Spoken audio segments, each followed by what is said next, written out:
Il met un liquide étrange dans la boisson de son ami. Subitement, un esprit apparaît, tend la main et un téléphone apparaît aussitôt. Au moment où le monsieur s'apprêtait à boire sa bière, le téléphone se met à sonner. C'est vraiment incroyable.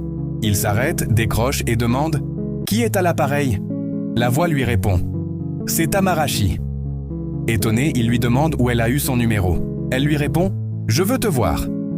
Il lui demande si tout va bien. Elle répond « C'est très important. Je veux te voir en urgence ». Il répond « D'accord, j'arrive ». À ce moment-là, son ami ritualiste devient immédiatement furieux. Le monsieur lui annonce qu'il doit partir, car sa fiancée veut le voir. Le ritualiste lui demande d'abord de finir sa boisson.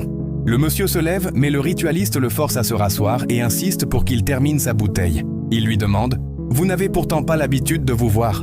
Le monsieur répond « Non, c'est ma fiancée. Elle veut me voir d'urgence. À la façon dont elle m'a parlé, je sens que quelque chose ne va pas. » Il se lève une nouvelle fois. Le ritualiste tente encore de le faire boire, mais le monsieur pose la bouteille et lui dit qu'il reviendra la finir plus tard. Le ritualiste réfléchit déjà à un autre moyen de mettre son plan à exécution. Il lui dit « Donc tu me laisses manger seul pour aller la voir ?» Le monsieur répond « Ne t'inquiète pas, je reviens tout de suite. » Sans savoir que le ritualiste lui préparait déjà un terrible piège, il s'en va en courant. Le ritualiste, énervé, se met à crier « C'est quoi toutes ces bêtises? D'accord, je vais l'attendre, il reviendra forcément. » Le monsieur sort de la maison en courant. Arrivé sur les lieux, il regarde autour de lui et se demande si c'est bien elle. Il essaie de rappeler le numéro qui venait de l'appeler, mais l'appel ne passe pas.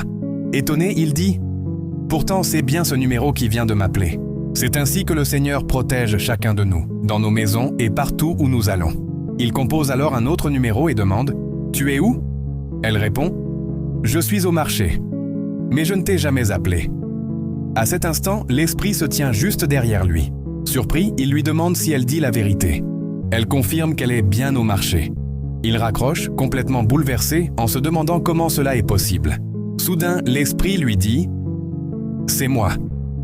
Ébloui, il se retourne et demande « Qui es-tu » Elle répond « Je suis ton gardien spirituel ». Il lui demande ce qu'elle veut dire. L'esprit répond « Ton frère, chez qui tu viens de partir, veut te faire du mal ». Le monsieur demande « De quel frère parles-tu » L'esprit répond « Attends, je vais te montrer ». Elle fait un geste de la main et une image apparaît, comme sur un écran de télévision. Le monsieur regarde, choqué, et s'écrie « Seigneur, mon frère !»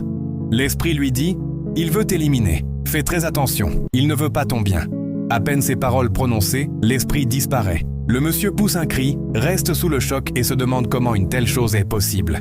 Finalement, il reprend la route en courant. Que va-t-il faire maintenant ?